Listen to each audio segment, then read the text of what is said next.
Assalamualaikum warahmatullahi wabarakatuh. Yang terhormat Ibu Arista Dwi Saputri MPDI selaku dosen pengampu mata kuliah Filsafat Pendidikan Islam dan juga teman-teman kelas MPI 3B yang berbahagia. Di sini kelompok kami akan menjawab pertanyaan dari teman-teman yang sudah ditanyakan pada WA Group tadi. Sebelumnya, saya akan membacakan ulang pertanyaan dari teman-teman terlebih dahulu. Yang pertama yaitu dari Fakihatul Fitriah. Apa saja pemikiran Ibnu Sina dalam memajukan pendidikan? Yang kedua yaitu dari Natasha Airin Febrianti. Mengapa Ibnu Sina dikatakan bapak kedokteran dan apa hubungannya dengan pemikiran beliau? Yang ketiga yaitu dari Febrianita Widiani Wulandari. Pertanyaannya, apa kontribusi Ibnu Sina bagi perkembangan ilmu pengetahuan? Jelaskan. Yang keempat yaitu dari Fitra Rahma Lutfianti. Pertanyaannya, bagaimana pemikiran Ibnu Sina terhadap filsafat Yunani?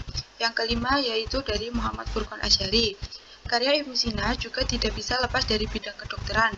Apa peninggalan karya Ibnu Sina yang masih digunakan sampai sekarang di bidang kedokteran? Yang terakhir yaitu dari Asmaul Husna. Menurut kelompok Anda, apa kekurangan dari metode talqin dari metode pengajaran Ibnu Sina? Baik, untuk pemateri dipersilakan menjawab pertanyaan dari teman-teman.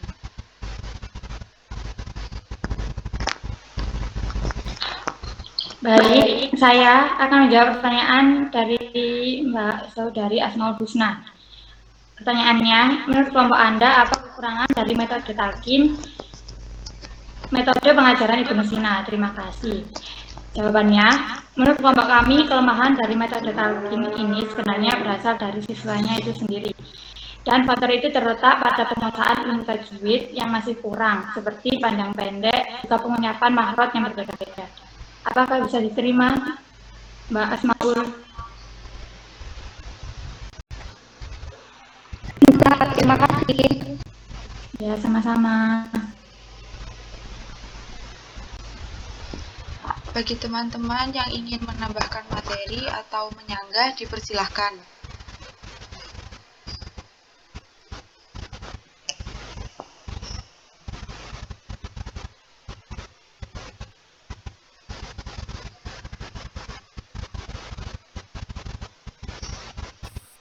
Moderator izin menambahkan,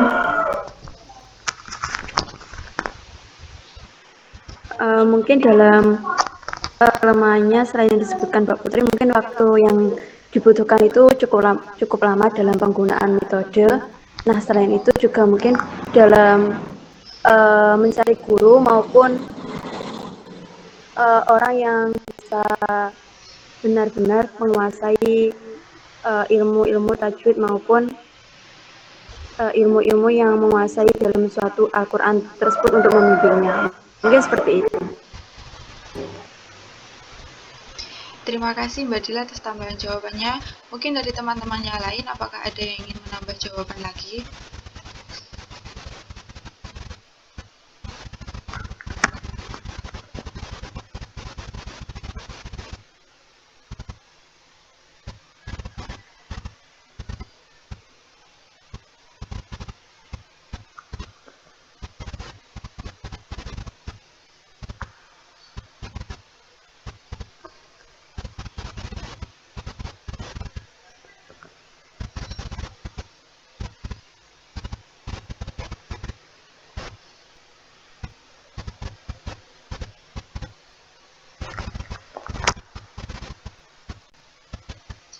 Baik, apabila tidak ada yang ingin menambah lagi, pemateri dipersilakan untuk melanjutkan menjawab pertanyaan.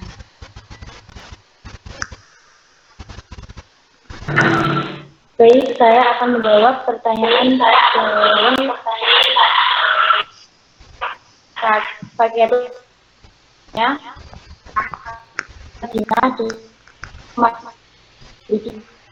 Menurut bahwa tujuan pendidikan harus diarahkan pada pengembangan seluruh potensi yang dimiliki seseorang ke arah perkembangannya yang sempurna, yaitu perkembangan fisik, intelektual, dan budi pekerti. Selain itu, tujuan pendidikan menurut Ibnu Sina harus diarahkan pada upaya mempersiapkan seseorang agar dapat hidup di masyarakat secara bersama dengan melakukan pekerjaan atau keahlian yang dipilihnya sesuai dengan bakat, kesiapan, kecenderungan, dan potensi yang dimilikinya. Khusus mengenai pendidikan yang bersifat jasmani, Ibnu Sina mengemukakan hendaknya tujuan pendidikan tidak melupakan pembinaan fisik dan segala sesuatu yang berkaitan dengannya seperti olahraga, makan, minum, tidur, dan menjaga kebersihan. Melalui pendidikan jasmani dan olahraga, seorang peserta didik diarahkan agar terbina pertumbuhan dan cerdas otaknya. Sedangkan dengan pendidikan budi pekerti, diharapkan peserta didik memiliki kebiasaan bersopan santun dalam pergaulan hidup sehari-hari. Sementara dengan pendidikan kesenian, seorang peserta didik akan dapat mempertajam perasaannya dan meningkat daya khayalnya. Selain itu, Ibnu Sina juga mengemukakan tujuan pendidikan yang bersifat keterampilan yang ditujukan pada pendidikan bidang perkayuan, penyablonan, tenaga-tenaga pekerja yang profesional yang mampu mengerjakan pekerjaan secara profesional. Bagaimana Mbak Fati, apakah bisa diterima? Bisa, terima kasih. Baik, sama-sama. Baik, apabila ada dari teman-teman ingin menambahkan jawaban atau menyanggah, dipersilahkan.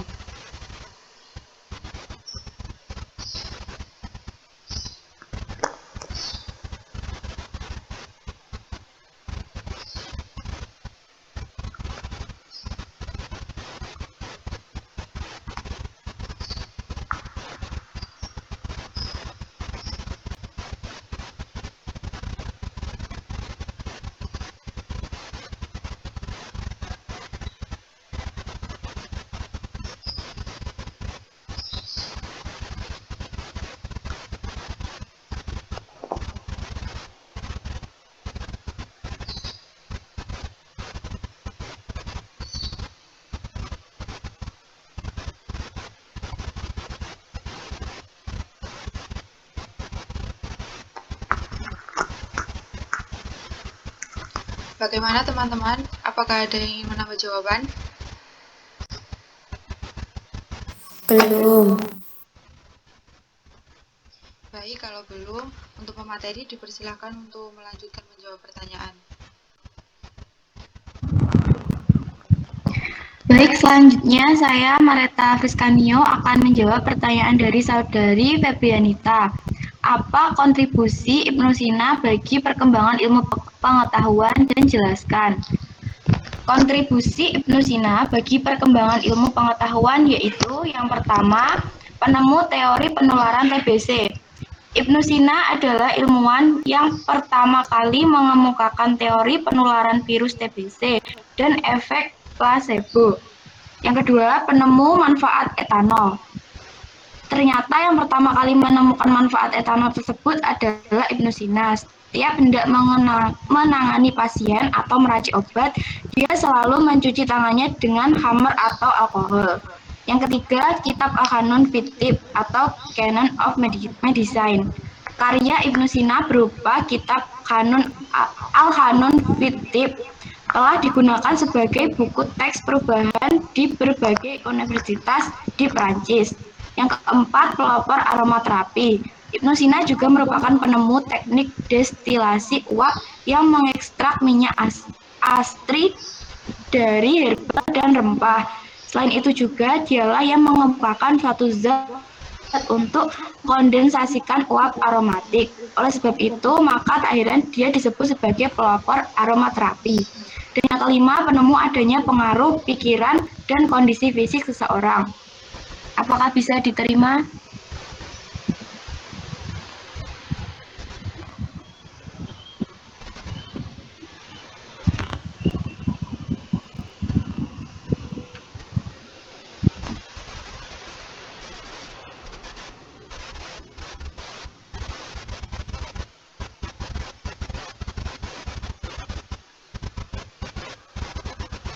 Mungkin masih terkendala sinyal, Mbak. Lanjut saja.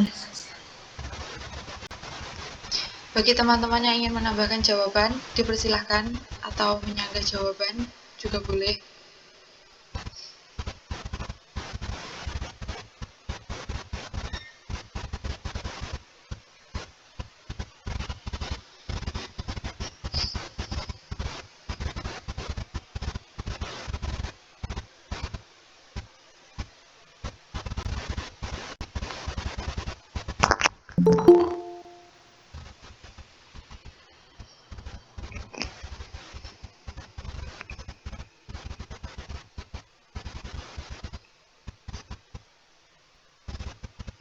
Baik, apabila tidak ada yang ingin menambahkan jawaban, pemateri dipersilakan untuk melanjutkan menjawab pertanyaan.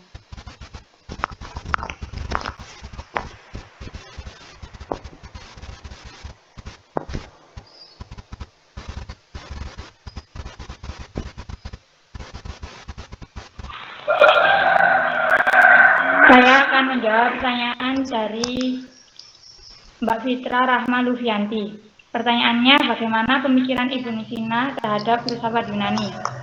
Filsafat Yunani sendiri lahir untuk menggantikan kepercayaan dari orang-orang Yunani yang banyak bersumber dari dongeng dan mitos-mitos. Banyaknya kepercayaan terhadap mitos, maka muncullah golongan yang menentangnya. Golongan yang menentangnya adalah ahli fikir yang pada waktu itu dimulai berpikir tentang semesta, alam, dan berupaya mencari jawaban dengan menggunakan akal atau rasio. Apakah bisa diterima, Mbak Fitra? Baik, bisa diterima. Terima kasih.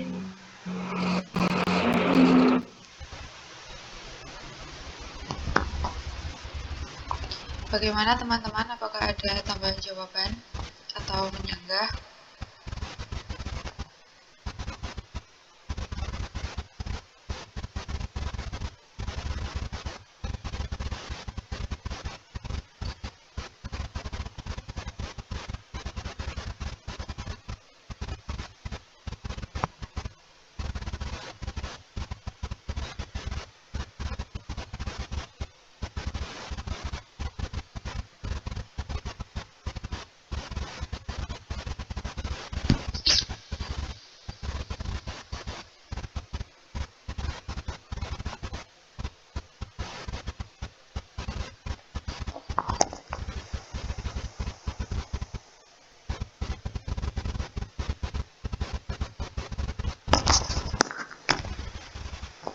Bagaimana teman-teman, apakah ada yang ingin menambahkan jawaban?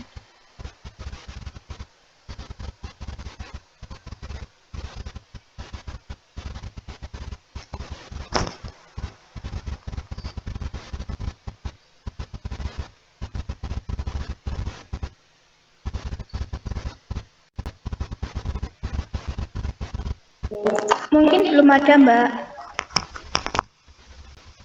Baik, kalau belum ada, dipersilakan untuk melanjutkan menjawab pertanyaan. Selanjutnya, saya akan menjawab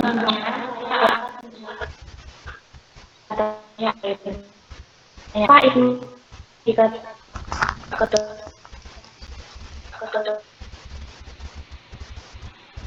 dasar ilmu kedokteran. Karyanya yang sangat terkenal adalah Kanun Titip, yang merupakan referensi. Dia adalah pengarang dari 450 buku pada beberapa pokok bahasan besar. Banyak diantaranya memusatkan pada filosofi dan kedokteran. Maka dari itu beliau dianggap oleh banyak orang sebagai bapak kedokteran modern. Bagaimana Mbak Natasha? Apakah bisa diterima? Bisa, terima kasih.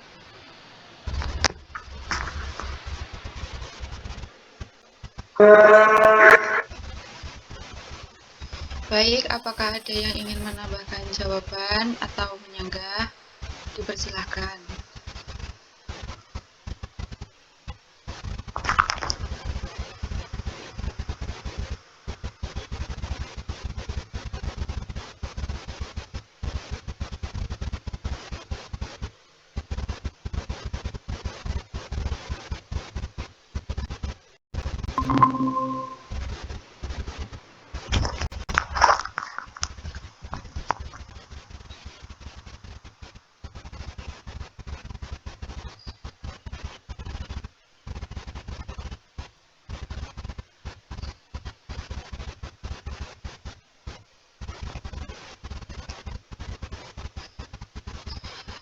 Baik, kalau tidak ada dari teman-teman yang ingin menambahkan jawaban atau menyangga, dipersilakan pemateri untuk menjawab pertanyaan yang terakhir.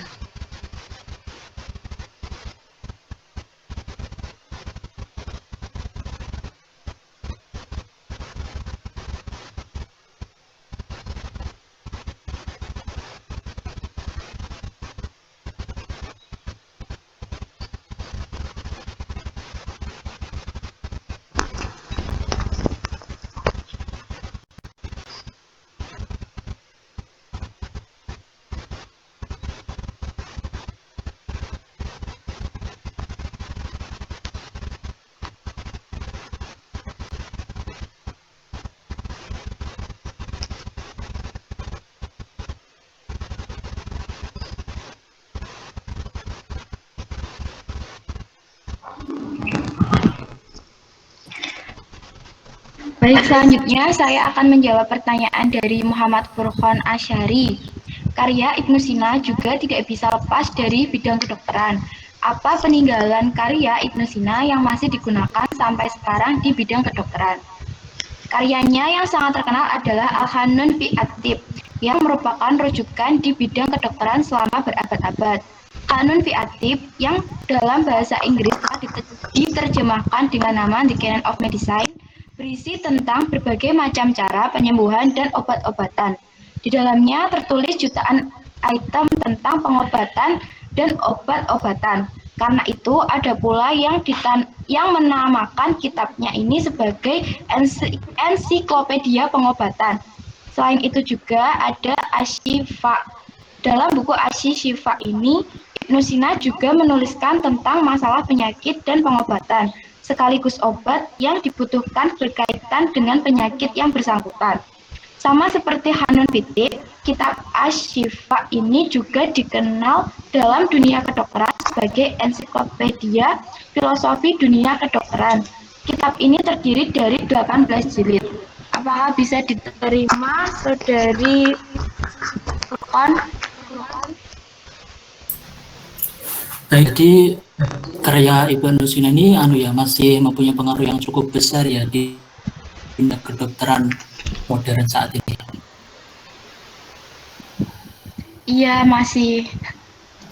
Iya, terima kasih. Iya, sama-sama.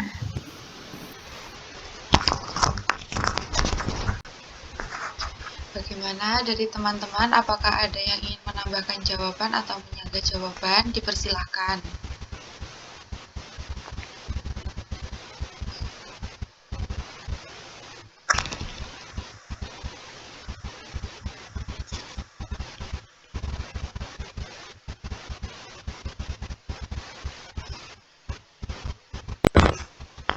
Operator.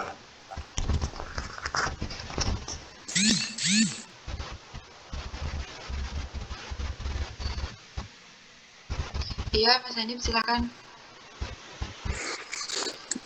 Iya, saya sebenarnya ingin tahu ya lebih dalam terkait Ibnu Sina ini. Sebenarnya konsep inti yang dibawa oleh Ibnu Sina ini konsep pendidikan, maksud saya konsep pendidikan yang dibawa oleh Ibnu Sina ini sebenarnya penekanannya itu di mana ya? Misalnya dari beberapa tokoh dari minggu-minggu yang lalu seperti Al-Ghazali dan lain sebagainya kemarin itu punya penekanan masing-masing. Ada yang penekanan di pendidikan karakter, ada yang penekanan di tasawuf. Lalu kalau Ibnu Sina ini penekanannya di mana ya? Mohon dijelaskan. Terima kasih.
Baik, mungkin dari pemateri bisa dijawab pertanyaannya dari Mas Hanif.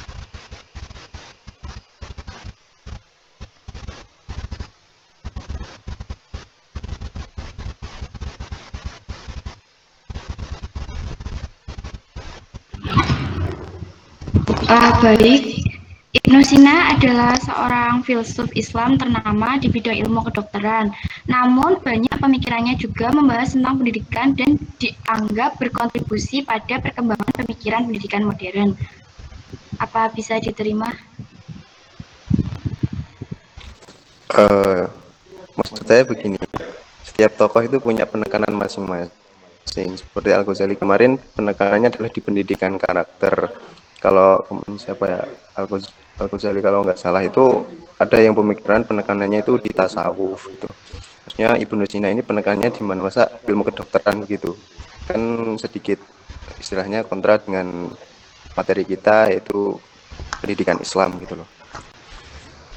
Apa mungkin pendidikan Islamnya mempelajari tentang kedokteran seperti itu?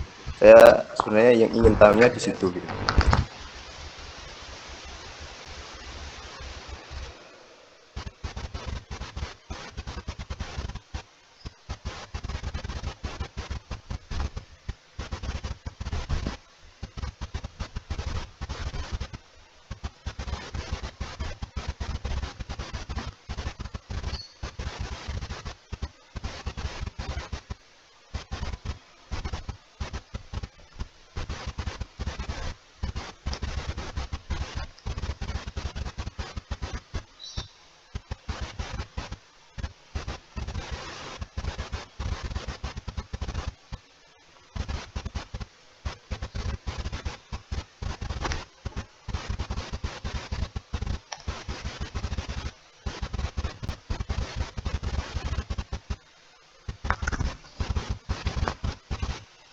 Jadi begini Mas Hanif, Ibnu Sina selain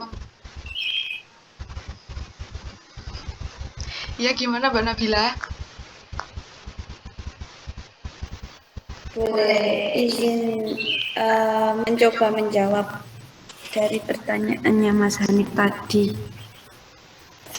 Sebentar, ini masih saya jawab, nanti mungkin bisa ditambahkan jawabannya. Gimana? Ini masih mau saya jawab. Mungkin nanti jawabannya Mbak Nabila bisa buat tambahan. Ya, silakan. Begini, Ibnu Sina selain mempelajari sastra dan Al-Quran, ia juga mempelajari bidang keilmuan lainnya seperti matematika, geometri, fikih, sains, dan kedokteran. Saat anak-anak, bahkan dirinya telah belajar ilmu tafsir, usuluddin, dan tasawuf.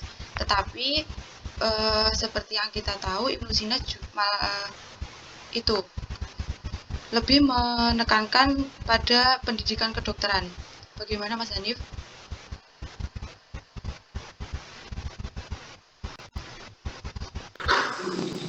Oh iya, mungkin bisa lebih lengkap di Mbak Nabila mungkin ya, saya coba.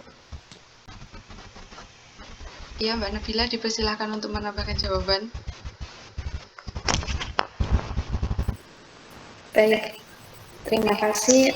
Saya izin mencoba menjawab, dan nanti kalau misal belum tepat nanti bisa dikuatkan lagi oleh Bu Arista. Nah, saya izin menjawab itu Ibnu Sina menulis secara ekstensif pada filsafat Islam awal, terutama pada pelajaran logika, etika, dan metafisika, termasuk risalah yang bernama Logika dan Metafisika. Jadi ditekankan pada logika dan etikanya. Seperti itu Mas Hanif.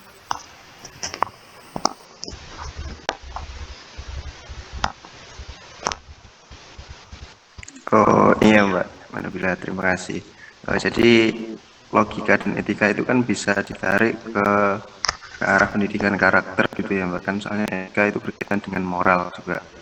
Kalau logika itu berpikir secara rasional, mungkin juga bisa termasuk di dalam situ gitu. Terima kasih.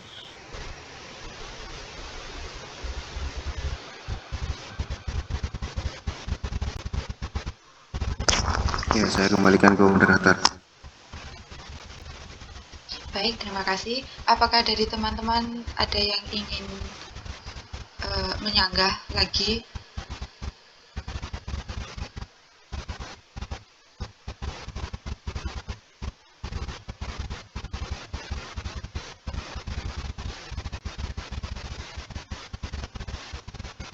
Moderator izin masuk. Iya, silakan.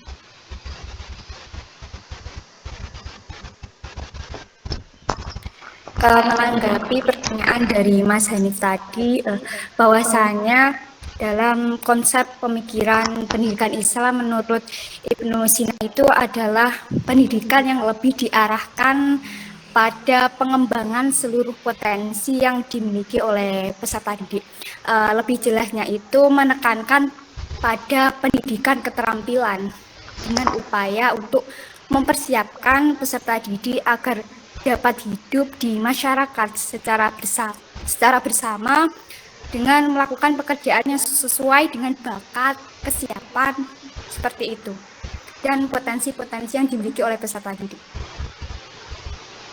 Terima kasih. Moderator izin masuk. Saya setuju dengan Mbak Viani, izin menambahkan sedikit dari jawabannya Mbak Viani. Dalam pendidikan Ibnu Sina ini mengembangkan seluruh potensi yang dimiliki oleh seorang pendidik. Nah, perkembangan ini juga mengarahkan ke perkembangan fisik yang mana juga terdapat perkembangan intelektual dan perkembangan budi pekerti yang sudah disebutkan juga dari Mbak Nabila tadi.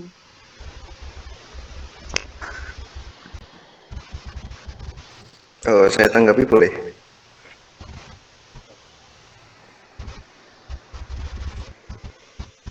Moderator.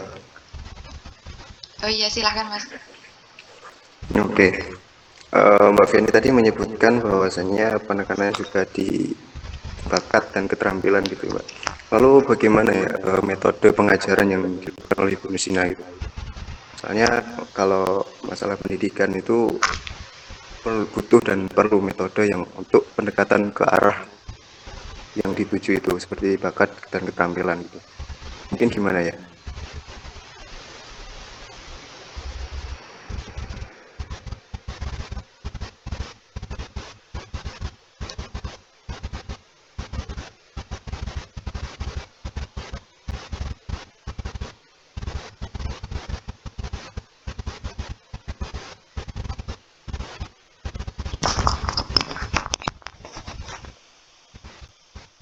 Mungkin dari teman-teman ada yang mau menjawab.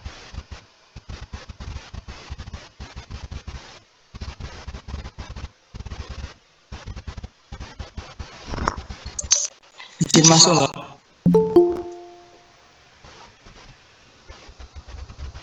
Moderator izin masuk. Iya, silakan.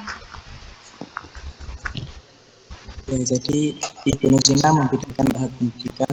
Yang pertama pendidikan di rumah, yang kedua pendidikan di sekolah dan maktab di bawah seorang guru atau muallim, dan keduanya itu sebetulnya saling melengkapi. Tujuan pendidikan awal yaitu memperkokoh keimanan, membangun karakter yang baik, kesehatan, memberantas buta aksara, mengajarkan cikal bakal berpikir yang benar dan mempelajari kerajinan.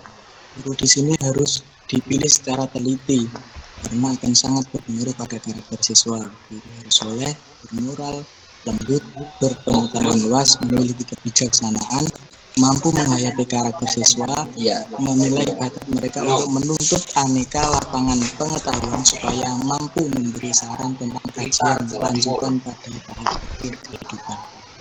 Mungkin itu Mbak.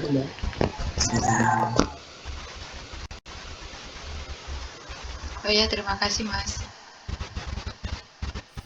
Izin masuk, Mbak Moderator. Iya, Izin silakan. menambahkan jawaban dari pertanyaan Mas Hanif ya. Mengenai pendidikan keterampilan itu dalam materi kelompok Mbak Sylvia kan sudah dijelaskan di kurikulum. Nah, kurikulumnya itu harus didasarkan pada tingkat perkembangan usia anak didik, yaitu sebagai berikut. Pada usia 3-5 tahun, nah ini pada usia ini perlu diberikan pendidikan budi pekerti, olahraga, kesenian, seperti itu. Nah, pada usia 6-14 tahun, usia ini diberikan pengajaran membaca dan menghafal Al-Quran, seperti itu. Pada usia 14 tahun ke atas, ini pelajaran yang harus diberikan perlu dipilih sesuai bakat dan minat anak. Seperti itu, Mas Hani.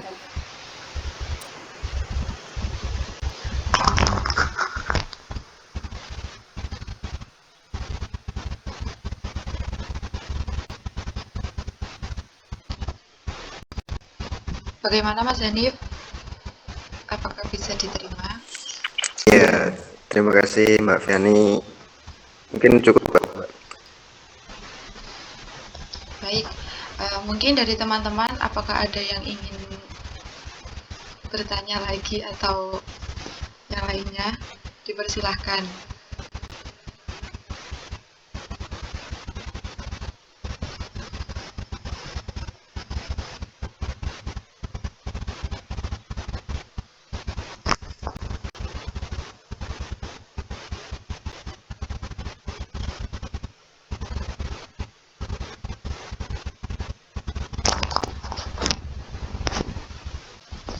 Baik, kalau sudah tidak ada lagi, saya akan membacakan kesimpulan dari diskusi pada pagi hari ini, yaitu Ibnu Sina memiliki nama lengkap Abu Ali Al-Husain Ibnu Abdullah Ibnu Sina. Beliau dilahirkan di Afsina dekat Bukhara pada tahun 980 Masehi dan meninggal pada tahun 1037 Masehi dalam usia 58 tahun. Jasadnya dikebumikan di Hamadan, Persia. Menurut Ibnu Sina, bahwa tujuan pendidikan harus diarahkan pada pengembangan seluruh potensi yang dimiliki seseorang ke arah perkembangannya yang sempurna, yaitu perkembangan fisik, intelektual, dan budi pekerti. Selain itu, tujuan pendidikan menurut Ibnu Sina harus diarahkan pada upaya mempersiapkan seseorang agar dapat hidup di masyarakat secara bersama dengan melakukan pekerjaan atau keahlian yang dipilihnya sesuai dengan bakat, kesiapan, kecenderungan, dan potensi yang dimilikinya.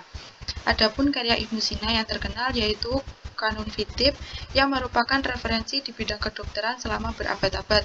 Selain itu, Ibnu Sina juga memiliki kontribusi dalam bidang pendidikan antara lain penemu teori penularan TBC, penemu manfaat etanol, kitab Al-Kanun Fitib atau Canon of Medicine, pelopor aromaterapi, dan penemu adanya pengaruh pikiran dan kondisi fisik seseorang. Sekian diskusi pada pagi hari ini. Apabila ada kurang dan lebihnya kami mohon maaf yang sebesar-besarnya. Dan terima kasih atas perhatian teman-teman semua. Wassalamualaikum warahmatullahi wabarakatuh. Selanjutnya saya kembalikan ke Ibu Arista Dwi Saputri untuk penguatan materi.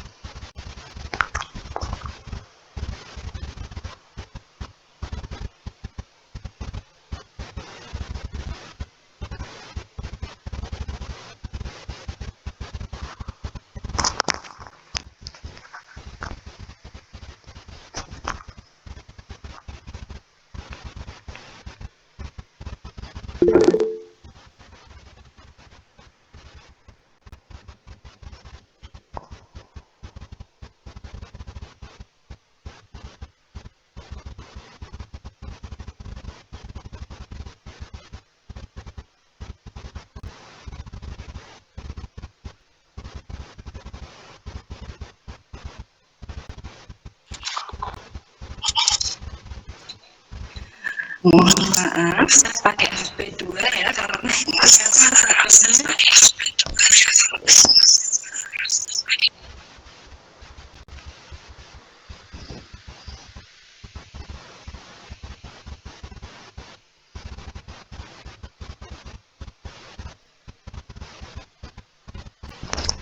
ternyata mikrofon HP yang satunya